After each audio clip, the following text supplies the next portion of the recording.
This tiny tropical paradise is not the victim of an enemy attack. It's the target of the United States Navy. February 1965, 1 million pounds of TNT are detonated to simulate the blast of an atomic bomb. The purpose of this Cold War experiment is to see how Navy ships could withstand a nuclear attack.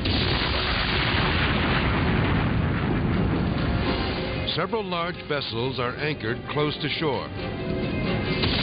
The monstrous explosion is powerful enough to wipe out a small city.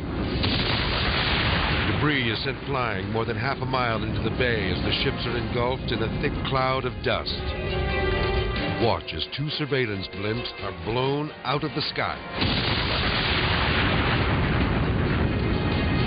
Cameras mounted aboard the ships record the destruction. The shock waves are mighty enough to rip through steel walls. Heavy radar equipment is sent flying.